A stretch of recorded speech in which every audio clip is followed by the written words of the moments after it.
I do support the gentleman from Florida's amendment, and I follow the ideology of this in the process. One of the things I would say to that is that as I listened to the gentleman from Tennessee address this subject matter and raise his voice pretty strongly about the allegations of Obama versus Russians versus Putin, I would make a couple of points on this. One is, it's pretty clear that the Obama administration sent their people over to Israel to work against Prime Minister Benjamin Netanyahu, pretty much openly. Significant dollars invested in that campaign over there. The President of the United States, with at least the moral support of the people that had worked for him in the country of Israel, seeking to shift the results of the election against the seated Prime Minister, Bibi Netanyahu. Then the gentleman, no, I won't yield. I have a lot of things I must say, but thank you. Then the gentleman did object to U.S. tax dollars being used.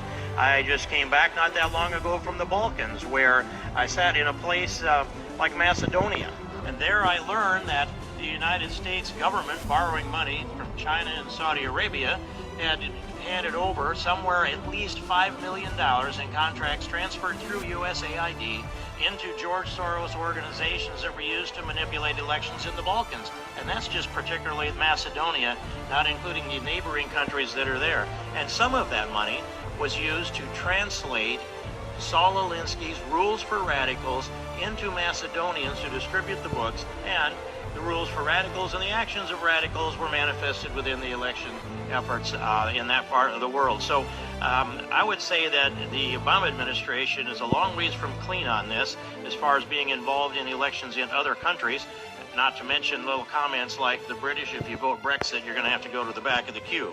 So that's making it very clear that corruption is going on, making it point blank that the Obama administration and the government is absolutely corrupt, and there should be consequences for their actions, and there will be consequences for their actions.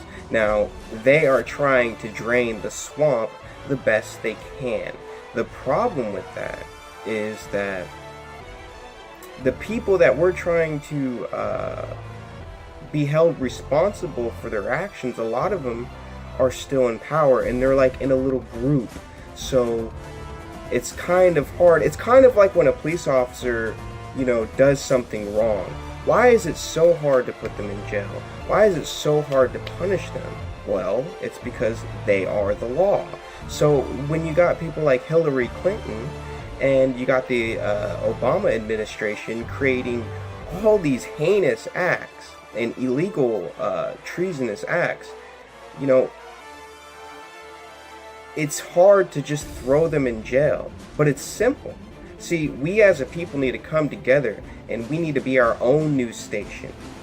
We need to hold our own meetings. We got to stop letting these people represent us. America is gone, okay? When I say it is gone, it is gone, okay? It belongs to the devil, okay? So when our people left Egypt, were they asking the government to leave Egypt? Were they asking the government, hey, can we collect some things so we can go out so Moses can take us out? No. Okay? That's the point that we're at. Are you going to follow these people, the government? Or are you going to follow God and understand that we are in the end times and understand that things are trickling down? The whole thing is corrupt. I mean, the whole justice system. I mean, I don't even know where to start. Even the prisons. Do you know that the prisons, there's more prisons than colleges? They are making prisons because they want slaves.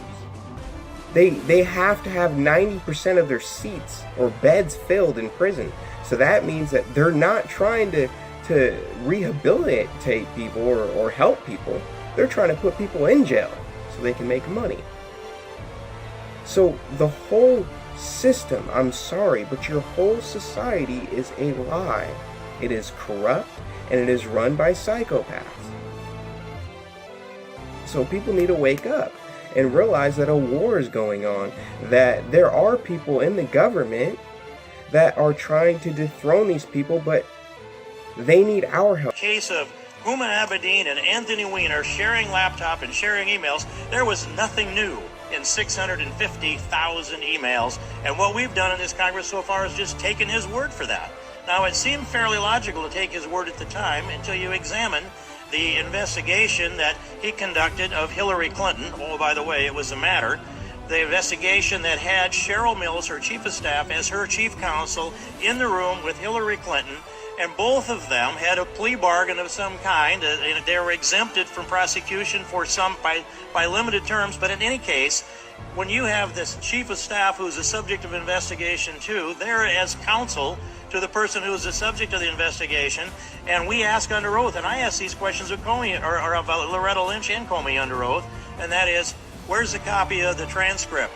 Where's the audio files? Where's the video files? Who was in the room? We don't have the answers to any of that except no. If there were notes taken, we don't know whose they are or where they are. If there was any transcript of the deposition, then that doesn't exist either. Neither do the tapes of either audio or video. This is what looks like on its face is a sham investigation. Plus, they destroyed a tremendous amount of information, at least 30,000 emails, crushed hard drives, bought bleach bed, hired outside contractors to scrub the emails up, and we're to take James Comey's word for this, that there wasn't enough substance there to bring a prosecution, even though on a year ago, July 5th, James Comey delivered 15 minutes of the summary of a prosecution that was completely convincing to me, until they got down to the last couple sentences of that presentation, which is, well, we can't prove intent. Well, curiously, there's no requirement for intent in the two statutes that appear to have been violated. And furthermore, I look back in the records to the previous October and the previous April. Barack Obama stated into the news media record, he said Hillary Clinton would never intend to put our national security at risk. Hillary Clinton would never intend to harm America's security. That's October and April, the previous October and April. Well, James Comey latched onto that word intend, and they made up new law and gave Hillary Clinton an exemption for this lack of intent that they said they couldn't prove, which is absolutely proven by the facts that he delivered to us in the summary that day, and that there is evidence for. And I would go on.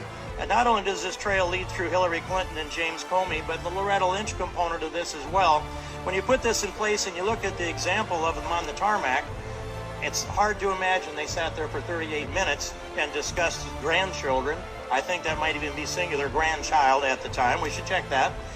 But the answers that we got from Loretta Lynch were far less than satisfying. And then that brings me to Alexandra Chalupa, who went off she's a DNC contractor that went off over to Ukraine to try to gather dirt on the Trump people. So bringing this around, Mr. Chairman, I'll conclude it with this, as my time will soon run out, and that is this, that the trail leads, I believe, also to Barack Obama. We need to investigate all of this. Hey, yeah, we agree with him. Let's throw these people in jail.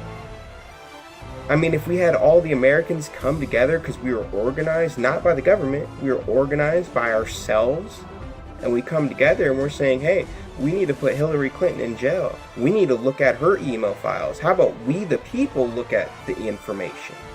How about we go and dissect everything? I mean, you're telling me we have the power to put these people into power, but we don't have the power to take them out? It's outrageous. So I'm done with it. I'm done with all the depression. This society is so horrible. I don't even know where to start. I mean, the food, the housing. There's more empty homes than homeless people. I mean, the bills for medical things, all the pills that they give you. They never give you any natural cures. I mean, everything is wrong. So I need people to wake up and realize that you need to fight for something. You need to fight for the future. You need to wake up others around you and realize that the entire government is working for banksters. Okay? It's so bad that it has to collapse. Society has to collapse. And what I mean by that is by war, okay, is by martial law, is by some random terrorist act, okay, is by an EMP, economic collapse. So what I'm getting at, weather, who knows what they're doing with weather? I mean, they're poisoning the sky. So what I'm getting at is it's inevitable that society is going to get worse. it's going to get bad. And it's not going to happen like that, people. It's going to slowly wear everyone out. That's how they've done it over the years, and that's how they've always done it. They've done it in a slow progression. Slow. You see the prices for the burger slowly go up. Prices for gas slowly go up, so we don't complain. It's devious, and people need to wake up to what's going on, is that there's a war going on, and who are you going to support? The people, or are you going to support the people that are ruining everything?